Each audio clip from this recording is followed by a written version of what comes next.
Vous écoutez un balado Innovaction.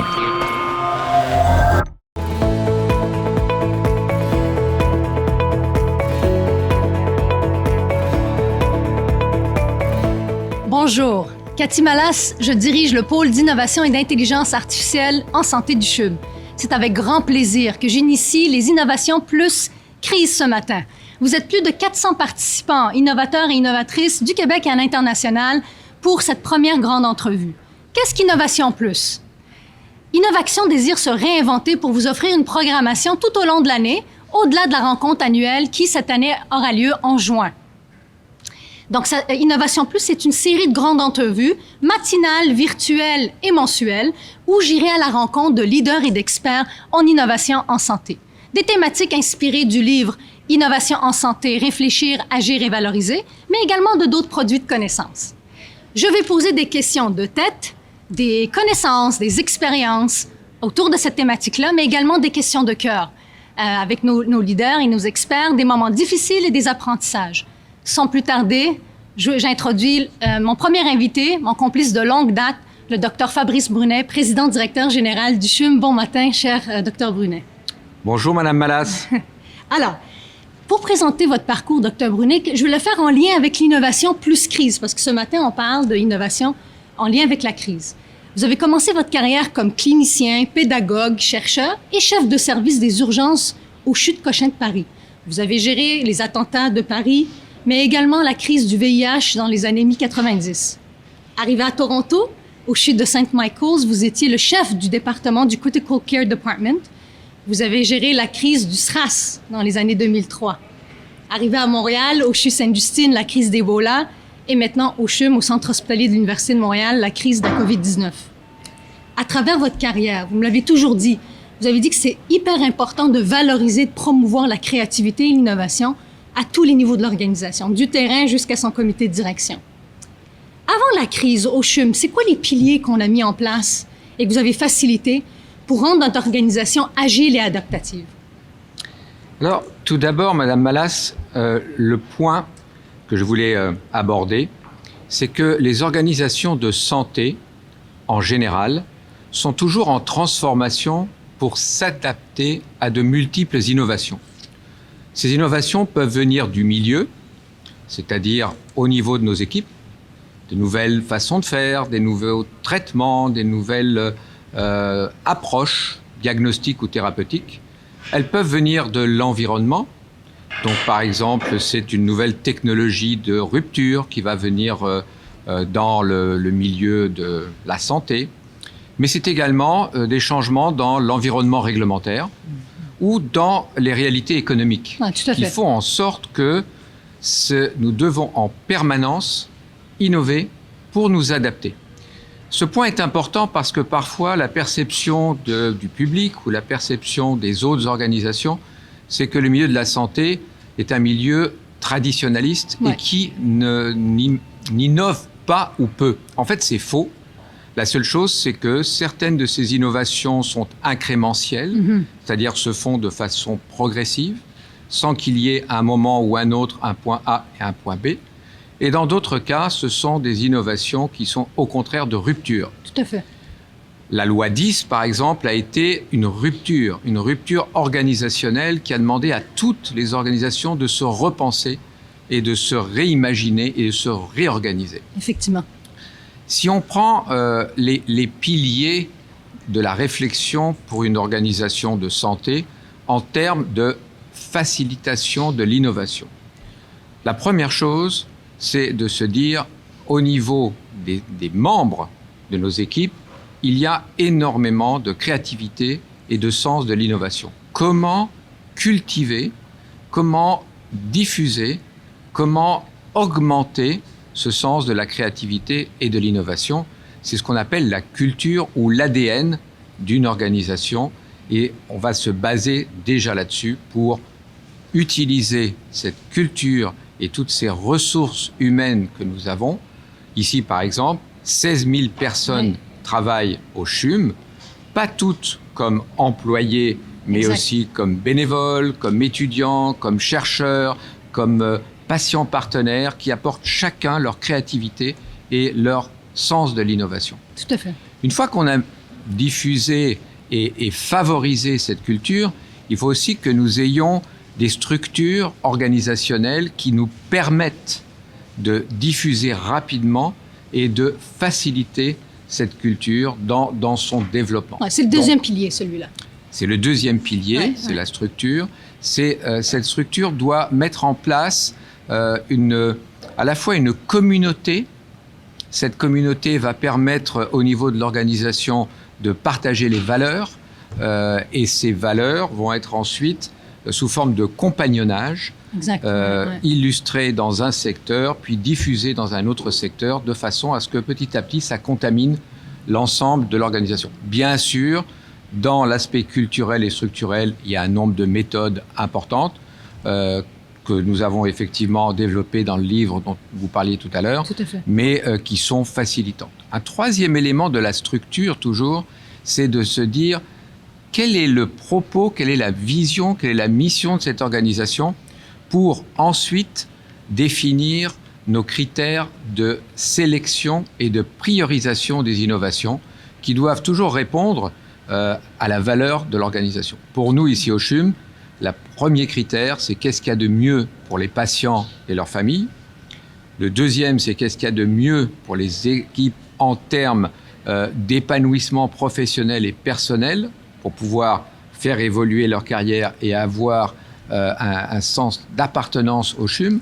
Le troisième, c'est qu'est-ce qui est de mieux pour l'organisation. Et le quatrième, pour le Québec. Tout à fait. Troisième pilier, c'est aussi se doter d'un écosystème, c'est-à-dire d'un ensemble de partenaires qui nous permettent en permanence à la fois d'introduire de nouvelles innovations, de les tester, de les évaluer, de les mesurer, toujours en fonction de ce qu'on a dit avant, c'est-à-dire c'est quoi la valeur pour l'organisation, dans les 4 critères que je vous ai décrits préalablement, et on mesure pour prioriser également si il y a un impact positif pour un secteur, est-ce que les effets sur les autres secteurs ne pourraient pas venir annuler ou diminuer le bénéfice d'un secteur si d'un autre côté ça spolie un autre secteur ou ça empêche le développement d'un autre secteur.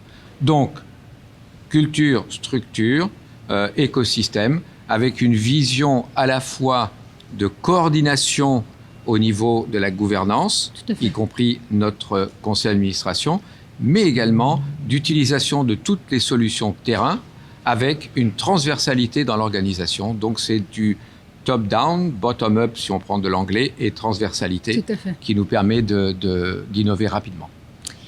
Passons maintenant à la crise. Cette crise-là de la COVID-19, avant de parler de sa gestion, elle est particulière. On n'a pas eu une crise comme ça depuis les dernières décennies. Il y a des facteurs de complexité qui a teinté la gestion de crise. Pouvez-vous me décrire qu'est-ce qui a été complexe dans cette crise de la COVID-19? D'abord, ce qui était complexe, c'était l'ampleur de la crise, puisqu'elle était mondiale. Ce qui a beaucoup de conséquences, ne serait-ce que par exemple sur l'approvisionnement, sur la mise en œuvre des bonnes pratiques, etc. Ceci étant, ça peut aider aussi, puisque d'autres pays l'ont eu avant nous, donc ça nous a permis, grâce à notre réseau mondial, d'anticiper dans de nombreux cas. Et le deuxième, c'est la sévérité pour la personne avec un risque de mortalité élevé, qu'il soit lié directement à la maladie, la Covid. Il y a des patients qui sont décédés de la Covid elle-même, mais aussi de l'ensemble des autres facteurs de vulnérabilité qui ont été simplement exacerbés par la Covid et donc qui a aussi été la source d'un décès, mais qui n'est pas obligatoirement dû à la Covid, mais aussi lié à la Covid. Donc une peur, une certaine peur. Ça, c'est un facteur de complexité que vous avez observé, qu'on a observé pendant la crise. C'est-à-dire que les 3 facteurs de la crise, quand on le regarde au niveau d'une organisation ou au niveau d'un pays, le premier, c'est l'inconnu. Oui, évidemment. Donc on ne connaissait pas, malgré ce qu'on avait vécu en 2003 avec le SRAS, qui était un syndrome respiratoire aigu lié à un autre coronavirus, mais qui avait duré que 6 semaines. Donc cette fois-ci, il y a une inconnue sur l'ampleur, la durée et quand est-ce que ça va s'arrêter. Le deuxième, c'est que du fait de cet inconnu, on a eu beaucoup de changements. changement dans les lignes directrices, mais aussi changement dans la connaissance du virus, dans l'identification de ces facteurs de gravité, de contagiosité, etc., qui ont fait en sorte qu'on a dû s'adapter parce que cet inconnu s'est libéré au fur et à mesure du temps, mais au début, on avait du mal. Le troisième, à part ça, c'était la crainte pour chaque personne de décéder soi-même ou de faire une forme grave, que ce soit pour des patients, que ce soit pour des familles, mais également que ce soit pour les membres de nos équipes. Exact. Et donc, il fallait à la fois, dans un environnement d'inconnu et en même temps de peur, arriver à trouver le juste milieu, s'adapter et à la fois apporter les meilleurs soins aux patients en termes de qualité et d'environnement sécuritaire, mais également de protéger les équipes et de faire en sorte qu'elles puissent évoluer elles aussi dans un milieu de travail qui soit propice à la réalisation des soins, mais qui soit aussi propice au maintien de leur équilibre personnel et d'équipe. Tout à fait. Alors, considérant ces 3 facteurs de complexité de cette crise-là, et également les piliers, parce qu'on a développé des muscles d'adaptation et d'agilité avant la crise, comment qu'on a capitalisé sur ces piliers clés d'agilité et considérant les 3 facteurs de complexité, qu'est-ce qu'on a mis en place pour gérer cette crise-là de façon innovante, adaptative et agile? Mais écoutez, si on reprend les 3 éléments, que sont l'inconnu, que sont la gravité et la peur, il fallait, et les changements permanents, il a fallu que nous mettions en place, avec tous nos mécanismes que nous avions développés préalablement, je vous rappelle que le CHUM est la réunion de 3 établissements qui avaient fini sa construction de son hôpital en 2017, qui avait eu les déménagements des 3 établissements fin 2017 et qui ensuite est monté progressivement en puissance pour arriver dans sa pleine capacité uniquement en septembre, enfin même en octobre 2019. Et la Covid est arrivée en Chine en décembre, peut-être un peu avant, mais en décembre. Donc on était déjà alertés, mais également ici à partir de janvier, bien que l'identification de l'importance de la crise n'était faite qu'en mars.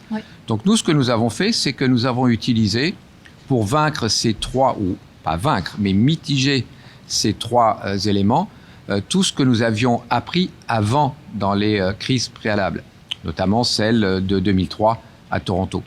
La première, c'était de dire nous avons des modèles d'organisation qui vont nous permettre aussi bien au niveau de la gouvernance qu'au niveau du terrain, de pouvoir s'adapter à l'inconnu, mais aussi s'adapter au changement et faire en sorte que la peur soit le plus, le plus contrôlée possiblement. Donc, cellule de crise. Exact. Par notre bibliothèque recherche de toute la littérature, par notre réseau international, on a travaillé pour savoir quels étaient les éléments inconnus qui petit à petit devenaient connus. De la même façon, on a adapté les changements multiples aux réalités du terrain grâce à l'ensemble de nos équipes.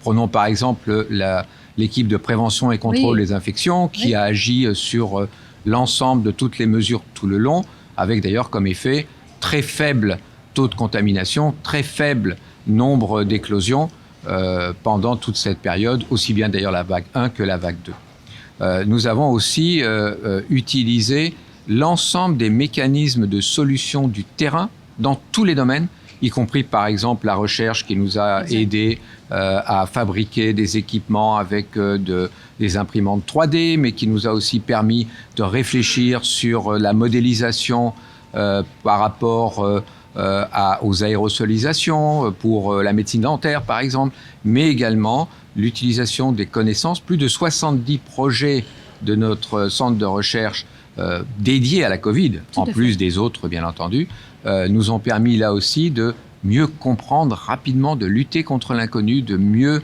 expliquer et de mieux communiquer avec nos équipes, parce que ça a été extrêmement important de communiquer à la fois sur des formes habituelles, formelles, de webinaires ou de sessions interactives, mais aussi sur le terrain quotidiennement avec des équipes qui venaient expliquer au terrain quelles étaient les connaissances au fur et à mesure qu'elles évoluent. Personnellement, je le fais aussi tous les jours de façon à bien expliquer aux équipes où on en est. La dernière fois, par exemple, on m'a posé des questions sur la vaccination. Oui. Bon, ben, là, ça m'a permis de l'expliquer directement aux équipes du terrain. Ça prend du temps, mais ça permet d'avoir en permanence des gens qui comprennent, des gens qui apportent leurs connaissances, ce qui nous permet, nous, de réajuster de façon continue et de mesurer les effets des décisions qui ont été prises, que ce soit par le terrain, que ce soit en transversal ou que ce soit par la gouvernance. Oui. Puis pendant la crise, on a beaucoup vu le terrain amener des solutions, développer des nouveaux protocoles, des nouvelles formations pour vraiment soutenir l'ensemble de l'organisation. À travers vos années comme leader d'organisation, vous avez toujours été proche du terrain, le leadership proche du terrain. Vous avez encouragé l'esprit de communauté, de leadership partagé au sein des équipes, que ce soit ici ou dans les organisations passées, que ce soit à St. Michael's ou à Paris. Pouvez-vous me partager un peu comment vous vivez ça? Pourquoi c'est important pour vous? Puis qu'est-ce que ça a comme impact sur le terrain, ce principe-là de leadership, de proximité et esprit de communauté? Bon, la première chose, c'est que quel que soit le niveau de vos connaissances et de vos expériences, on appelle parfois expertise, vous ne savez jamais tout. Donc, un cerveau bien formé, c'est bien, mais là, quand je vous dis 16 000, plus les patients partenaires, etc., ça pourrait arriver même à 500 000 cerveaux qui nous permettent de travailler, puisque c'est le nombre de patients que nous avons chaque année. Donc, globalement, la première chose, c'est se dire, même si on connaît, on n'arrivera jamais à connaître et à savoir tout ce qui est dans le cerveau de toutes nos équipes et de tous les patients qui sont nos partenaires. Pareil pour l'écosystème, d'ailleurs. Exact. Donc, première chose, c'est de se dire, même si on a de l'expérience, même si ça fait longtemps qu'on fait ce travail, les solutions peuvent arriver d'ailleurs. Je vous donne un exemple, par exemple, avec la direction de l'enseignement et l'académie. Chaque été, nous avons des jeunes du cégep qui viennent et qui nous inspirent autant qu'on les enseigne. Effectivement. Donc, qui nous remettent en question, qui nous apportent leurs connaissances.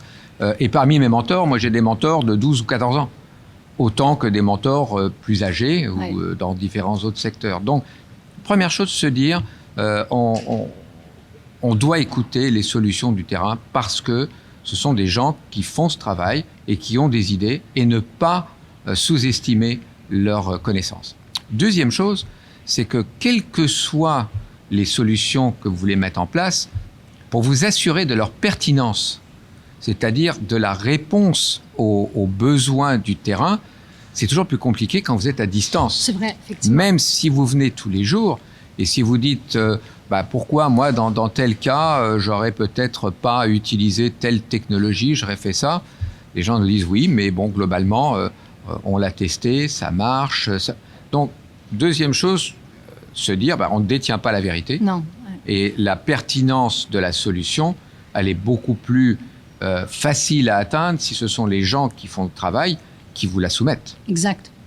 Donc, le terrain a toujours été pour moi l'endroit où on a la meilleure solution. Le problème après, et puis c'est ce qu'on abordait préalablement, c'est qu'après, il faut que nous priorisions et que nous ayons une cohérence globale au niveau de l'organisation des différentes solutions. Mais même au niveau de l'équipe. Je vous donne un exemple. Une fois, le terrain me dit, je passais le matin, et une infirmière me dit, dans telle chambre seule, avec un sas d'entrée, il y a un rideau, pas un rideau, un store, là, comme on appelle, qu'on maintient ouvert ou fermé selon les cas pour la qualité des soins, mais aussi la vie privée, la confidentialité. Puis il y en a une qui me dit, il faudrait le laisser ouvert. Et puis je vois une autre, et l'autre me dit, non, il faudrait le laisser fermé. Oui. Parce que une me dit, finalement, c'est une question de surveillance ouverte, et l'autre de vie privée et de confidentialité fermée. Bon, comprenez que dans ces cas-là, il faut qu'on prenne une décision ouverte ou fermée. Alors, une troisième infirmière me dit, on pourrait peut-être le laisser entre les deux. Je dis, oui, mais entre les deux, t'as ni la vie privée respectée, ni la qualité des soins. Donc, on a testé, on a mesuré, on a évalué, Et on a ensuite, en équipe, pris la bonne décision, en sachant que dans cette équipe, il faut considérer tous les membres de l'équipe. Exact. Ça s'appelle du teamwork ou de la formation d'équipe qui aborde les problèmes, met en place les solutions, les teste, les valide, puis revient au bout du cycle pour dire voilà la solution qu'on veut mettre en place. Excellent. Avant de passer aux questions de cœur, on a nos partenaires de tout horizon qui sont avec nous ce matin. Vous avez aussi encouragé l'importance de l'innovation ouverte, de l'écosystème ouvert. Pouvez-vous nous donner un exemple en temps de crise? Comment ça a aidé de s'ouvrir, de travailler avec l'ensemble que ce soit l'industrie privée, le milieu académique, les associations et fédérations, par exemple? C'est-à-dire que l'ensemble des partenaires, à partir du moment où la crise touche l'ensemble de la population, vont devenir importants pour apporter des solutions qui dépassent les solutions auxquelles nous pouvons penser. Donc ils vont apporter un élément de plus dans la réflexion pour pouvoir éclairer nos équipes autant qu'éclairer notre gouvernance. Exact, tout à fait. Donc prenons les masques N95. Oui. Bon. Les masques N95 ou les masques, tous les équipements de protection individuelle. Bon, à un moment, on a eu des consignes très variables en termes d'orientation, y compris d'ailleurs par l'OMS. Et donc, il a fallu que nous regardions, comment nous adapter en fonction de ces différentes orientations. On a eu, par exemple, la fabrication des équipements 3D. Oui. qui nous ont permis au fur et à mesure de répondre aux besoins de qualité et de sécurité tout en comblant les problèmes d'approvisionnement. Parallèlement, nous avons fait des études sur le N95 qui est en discussion. Donc, notre documentaliste scientifique, qui s'appelle encore bibliothécaire, mais dont il faudra changer le nom et certainement le profil de rémunération, nous apportait, grâce à des études d'intelligence artificielle faites par notre bibliothèque, tous les éléments à travers le monde sur l'utilisation de ces masques N95. On le teste avec nos différents partenaires de l'écosystème ou du réseau mondial d'innovation.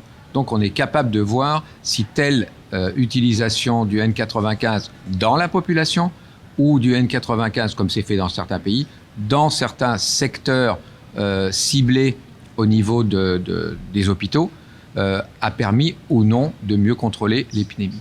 Ça permet aussi à des partenaires privés de développer des solutions qui, elles aussi, sont plus pertinentes. Donc, c'est de façon bilatérale ou multilatérale, parfois, si on en a plusieurs. Oui, tout à fait. Prenons par exemple la télémédecine, avec REACT, ECHO, le RUIS, l'Université de Montréal qui est impliqué dedans. On aboutit au fur et à mesure à de l'enrichissement de nos connaissances et de nos réponses et de nos solutions aux problèmes rencontrés grâce à ces échanges multiples. MedTech est un partenaire également, Montréal InVivo, qui nous apporte sans cesse ces nouvelles connaissances qui, eux, les élaborent de leur point de vue. Oui. Nous, on peut le tester sur le terrain, dans ce qu'on appelle les laboratoires vivants, et donc, ensemble, trouver des solutions encore plus rapidement, plus adaptées et plus innovantes. Excellent. Alors, passons aux questions de cœur. C'est sûr que cette crise-là, il y a eu des moments difficiles pour tous, que ce soit nos employés, nos cliniciens, nos chercheurs, mais également nos leaders. Quel a été votre moment le plus difficile, qu'il soit personnel ou professionnel, pendant cette crise? Je pense qu'il y a eu beaucoup de moments qui ont été difficiles. Ces moments difficiles, en fait, ont été toujours liés à un facteur humain. Lorsqu'on dirige une organisation de santé, nous sommes une organisation humaine qui est dédiée à des humains.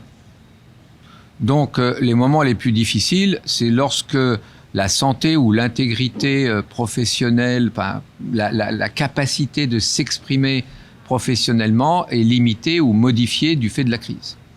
Donc, on a vu à plusieurs reprises des situations très difficiles, comme par exemple lors de la célébration des patients, des familles et des employés, même si je n'aime pas le terme employés, des membres de nos équipes, qui ont été contaminés et qui ont été malades. Certains, d'ailleurs, sont décédés. Ça a été un moment d'intense émotion. Un autre moment, c'est lorsque la crise dans la CHSLD nous a fait rouvrir très rapidement le site de l'Hôtel-Dieu avec des équipes que j'ai rencontrées, qui se sont mobilisées pour aller faire des soins à des personnes âgées avec ou sans la Covid d'ailleurs, mais qui avaient l'habitude de soins aigus, qui sont donc formés, qui ont une capacité et une expertise de prise en charge de patients différentes et qui se sont réimaginés, réorganisés, etc. Et lorsque j'ai rencontré l'équipe du 18e Nord qui a accepté d'aller à l'Hôtel-Dieu pour s'occuper de ces patients, mon émotion était forte et ça a été un moment très intense avec elle et avec eux d'ailleurs, pour ça. D'autres moments, c'est au moment où on reçoit un ensemble de facteurs d'évaluation multiples réalisés par de nombreux organismes.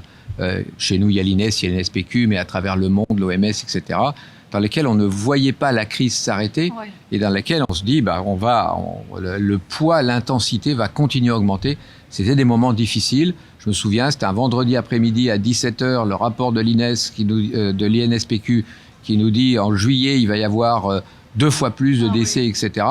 C'était très difficile en tant que personne et en tant que dirigeant du CHUM de se dire qu'est-ce que je vais dire à mes équipes, tout le monde va mourir, comme il l'annonçait, alors que c'était une hypothèse simplement qui n'avait pas été discutée et qui n'avait pas été évaluée. D'où l'importance dans ces cas-là de garder son calme, mais surtout de reconnaître auprès des autres que c'est un moment difficile, que comme tout le monde, on est humain et qu'il faut pas hésiter à partager le fardeau ou la peine avec d'autres. C'est pas toujours facile, mais si on le fait pas... Je pense que les équipes apprécient lorsqu'on connecte au niveau émotionnel, vivent des moments difficiles ensemble. Je pense qu'ils l'apprécient. Avez-vous senti ça?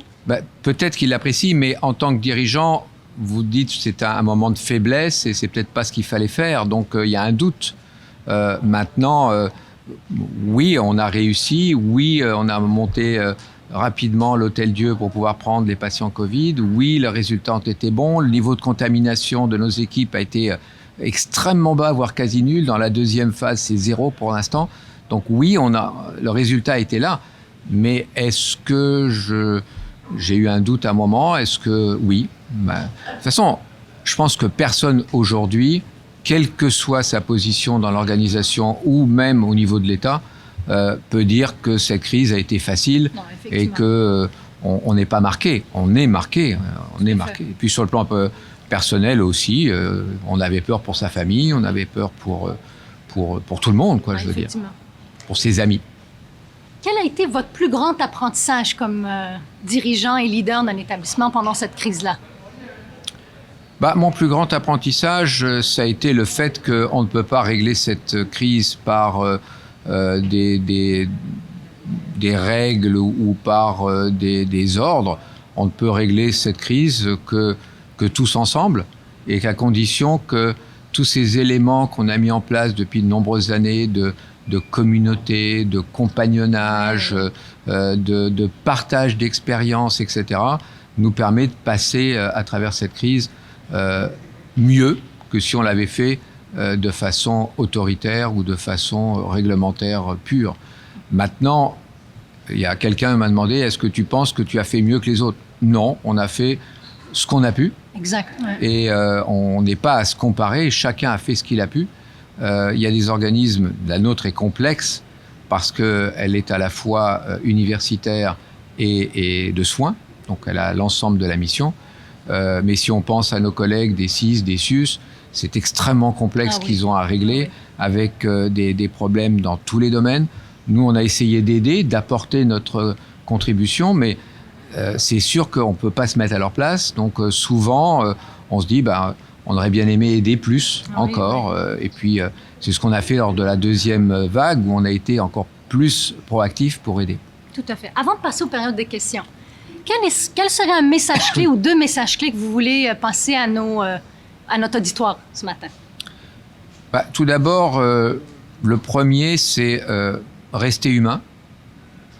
Oui, il y a des technologies de rupture, l'intelligence artificielle, la génomique. Vous savez qu'actuellement, le CHUM s'oriente beaucoup par rapport à ces deux grands axes, un peu sous le leadership de Eric Topol et du NHS, pour aller plus loin dans la santé personnalisée et dans la médecine de précision, utilisant toutes ces technologies. Et hier, on était avec un réseau mondial, avec le centre de Moscou, dans lequel on partageait cette vision, que d'ailleurs ils ont aussi. Mais qu'au-delà de toutes ces technologies, de toutes ces techniques ou ces mécanismes, l'humain reste essentiel. Tout à fait. Et que mon plus grand apprentissage, ça a été que si on n'a pas une approche humaine, je ne dis pas humaniste, je dis humaine,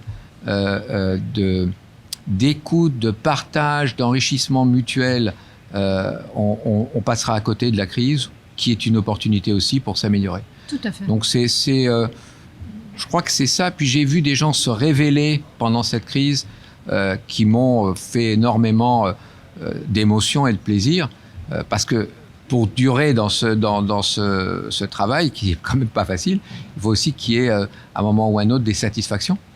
Et de voir s'épanouir des collègues, aussi bien sur le terrain qu'au comité de direction. Nous avons un comité de direction exceptionnel qui est capable de travailler dans son champ, donc dans sa direction, ou en interdirectionnel ensemble. Prenons par exemple récemment notre directeur général adjoint qui me dit plutôt que de faire une maîtrise comptable, nous allons travailler non pas sur une maîtrise clinique, mais sur une maîtrise basée sur l'excellence. Mais écoutez, ça a été pour moi un moment énorme de satisfaction et d'émotion. Ouais, Une autre fois où ma PDGA, mais je pourrais les citer tous, a dit écoute, je vais aller m'occuper de rouvrir le SNT de l'Hôtel-Dieu parce qu'ils en ont besoin, parce qu'on est là. Et je m'en occupe et elle a fait un travail absolument exceptionnel avec deux gestionnaires de sites qui se sont révélés de façon incroyable pendant cette période. Je ne veux pas citer tous les noms parce que vous allez me dire pourquoi je ne cite pas les autres, etc. Donc je cite plutôt les titres. Excellent. Merci, Dr. Brunet. Passons à la période des questions. À vous la parole, chers innovateurs et participants. Je vais commencer par une première question au hasard de Suzanne Trottier. À qui s'adresser avec une idée que tout le monde trouve bonne, mais que ma gestionnaire répond qu'on n'a pas de budget pour ça? Oh. Alors, le problème du budget, c'est pas une contrainte, c'est une nécessité d'inclure dans votre projet ou dans votre idée la dimension financière. Actuellement, et c'est un peu ce que je venais de dire il y a quelques minutes, nous allons travailler dans une vision budgétaire d'excellence. Parmi ces projets, certains vont permettre de faire des gains d'efficience ou des gains de performance ou des gains de qualité qui vont nous permettre de faire des économies et d'aller vers ce qu'on appelle souvent de l'autofinancement. Je vous donne un exemple. Si vous avez, en termes de qualité, une mauvaise qualité dans la prise en charge d'un patient et qu'il fait une infection nosocomiale ou une erreur médicamenteuse, ça va prolonger son séjour, ça va compliquer son évolution. Donc pour le patient, son expérience va être altérée. Oui. Mais pour l'aspect budgétaire financier, ça va augmenter les coûts. Puisque s'il fait une infection nosocomiale, ça augmente la durée de séjour. On doit prendre en charge son infection avec des traitements médicamenteux, parfois même des interventions chirurgicales ou d'autres technologies. Donc globalement, il y a un coût. Oui. Si votre solution, quelle qu'elle soit, par rapport aux objectifs que sont le mieux pour les patients, le mieux pour les équipes, le mieux pour l'organisation et le mieux pour le Québec, aboutissent à un gain de performance ou d'efficience, l'investissement vaut la peine. Tout à fait. Donc simplement pour cette personne qui a cette idée, on va l'aider à justifier de la réalisation de son idée, mais en abordant d'autres éclairages comme l'éclairage budgétaire. Excellent. Merci, Dr. Brunet. Simon Reeves, donc, qui dit « Merci, Dr. Brunet, pour toute la richesse de vos propos et réflexions. J'aimerais vous entendre sur les impacts de la crise au niveau de la culture du CHUM prônant l'expérimentation, les initiatives et l'innovation ouverte. La question, quelles seront, selon vous, les prochaines étapes pour continuer à faire croître cette culture d'expérimentation en vue de maximiser la rétention et de consolider les apprentissages ayant émergé pendant la crise? » Mais écoutez, je crois qu'il y a deux dimensions dans votre question. La première, c'est ce qui est lié à la crise et les facteurs favorisants que nous avons eus pendant la crise. Comme je disais tout à l'heure, il faut toujours utiliser une crise dans ce qu'elle apporte également en positif. Mais il ne faut pas oublier non plus que pendant cette période, notre activité, que ce soit clinique, d'enseignement, de recherche ou d'innovation, dans les autres secteurs que ceux de la Covid, ont continué. Tout à fait. D'ailleurs, dans Innovation qui a lieu le 15 et 16 juin, vous allez voir le nombre de projets qui ont continué en parallèle de ceux qui ont été développés pendant la Covid. Donc, il ne va pas y avoir de rupture ou d'arrêt de ces autres innovations. On va continuer. Lorsque on prend certaines de ces innovations qui sont liées à la Covid, je vais prendre l'exemple de la télémédecine parce que tout le monde en parle tout le temps. Effectivement, oui. La télémédecine, aujourd'hui, tout le monde se vante d'avoir réussi à faire de la télémédecine et de dire derrière, il faut que la télémédecine reste. La télémédecine, c'est un mot qui regroupe énormément de réalités. Depuis consultation téléphonique pour donner un avis, une visioconférence avec Zoom, Teams ou React, voire des objets connectés, voire une prise en charge spécialisée ou non spécialisée d'un cancer dans une trajectoire, d'une maladie cardiovasculaire dans une autre trajectoire, ou d'une maladie respiratoire ou digestive ou autre. Donc, la télémédecine aujourd'hui est quelque chose qui va perdurer si elle évolue. Pas si elle simplement utilise l'opportunité que nous avons eue pendant la Covid. Même chose pour le télétravail, par exemple. Le télétravail doit persister, mais il doit se réinventer pour pouvoir s'adapter en mesurant les impacts des différents choix au futur. Donc, on va continuer, mais pas simplement en utilisant ce qui a été fait pendant la Covid, mais en continuant à évoluer de la même façon, quand j'ai fait mon introduction, en vous disant, tous les jours, les entreprises de santé innovent pour s'adapter à tous les changements dans un environnement complexe. Donc, la Covid nous a donné des opportunités, nous a permis d'identifier, et parfois d'autres acteurs que les acteurs habituels, mais avec le compagnonnage, avec toute la communauté que nous avons et le réseau international, on va continuer à promouvoir ces innovations, mais elles ne seront pas à l'identique d'avant, elles ne seront pas à l'identique de pendant, elles seront toujours innovantes et toujours en mouvement. Peut-être on a le temps pour deux dernières questions. Isabelle Vézina de Québec cette fois-ci. Bonjour Isabelle. Pouvez-vous nous parler de ce qui est ressorti positif et en quoi nous sommes plus forts grâce à cette crise? Mais je crois que le premier point, c'est celui que j'abordais tout à l'heure, c'est l'importance de l'humain. À un moment, on a donné plus d'importance à d'autres facteurs économiques, sociaux, etc. Mais là, on s'est rendu compte de la fragilité de l'être humain, de l'importance de le prendre en charge dans toutes ses dimensions, que ce soit un équilibre de santé physique, de santé mentale, de santé sociale ou sociétale, ou même morale. Regardez dans la crise des CHSLD, il y a eu un élément majeur moral dans lequel on s'est tous questionnés sur la prise en charge des personnes âgées. Les soins de fin de vie aussi. Les soins de fin de vie, etc. Donc finalement, nous sommes, la grande leçon de tout ça, c'est nous sommes des êtres humains et nous devons considérer l'humain comme... parfois, on l'oublie. Et puis, vous savez, quand on parle d'intelligence artificielle, quand on parle de technologie de rupture, de nanotechnologie, etc., on se dit, waouh, on est dans un monde de robots. Le plus important, c'est l'humain. Donc, c'est ça qu'il faut garder en tête. Et pour ça, se rappeler que c'est des humains qui soignent des humains. Ah oui, exactement. On a le temps pour une dernière question, donc de Camille. Quelles sont, de votre expérience, les clés du maintien de la résilience des équipes face aux nombreux changements que la pandémie nous impose? Ou comment la soutenir à travers le temps? Ça, c'est une question qui est difficile parce que la résilience est quelque chose de personnel et de collectif. Comment s'assurer que chaque personne va pouvoir garder cette résilience ou pas, et que collectivement, l'organisation va garder cette résilience ou pas. Oui. Alors là, il y a beaucoup de travail, mais on a déjà mis en place énormément de mécanismes pour le faire. Il va y avoir ce qu'on appelle un débriefing. Oui. Il y a aussi une célébration des moments difficiles, une reconnaissance.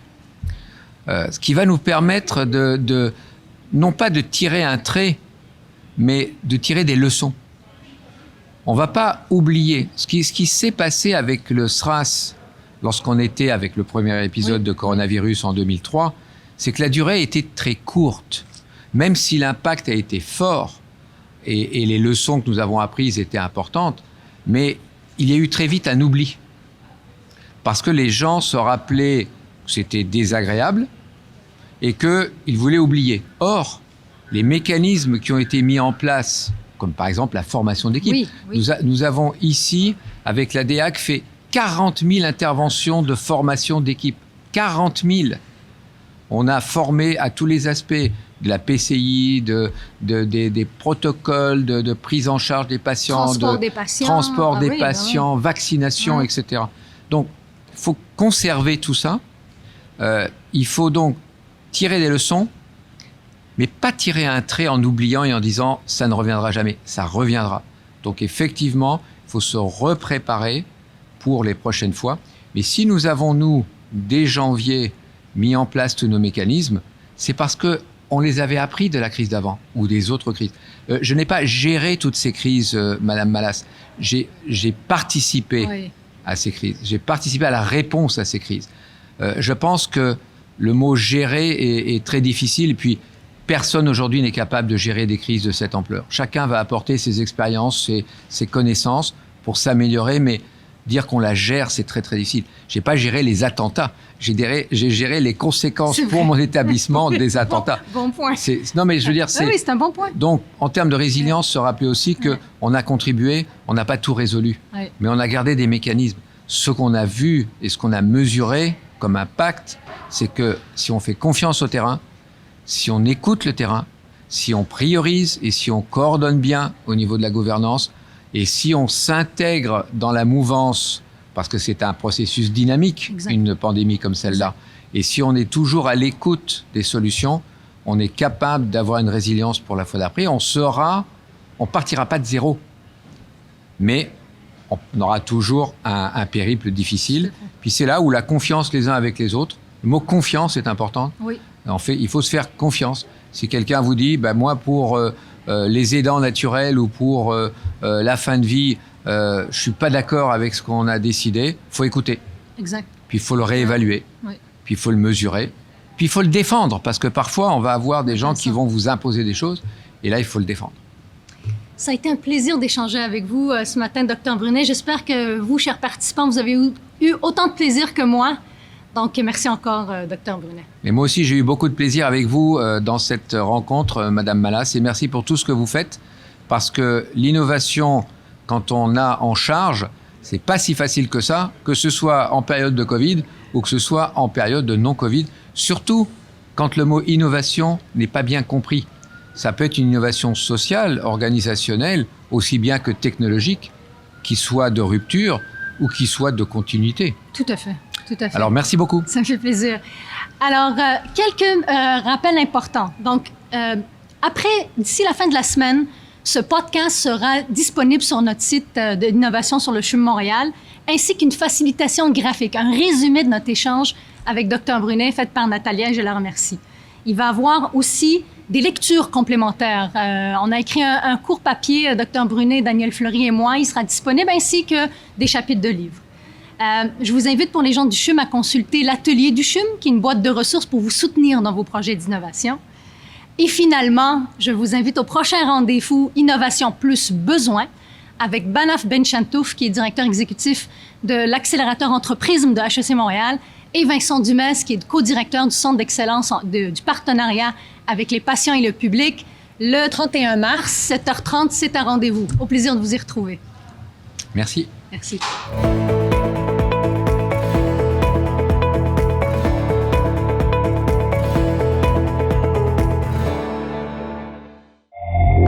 C'était un balado Innovation.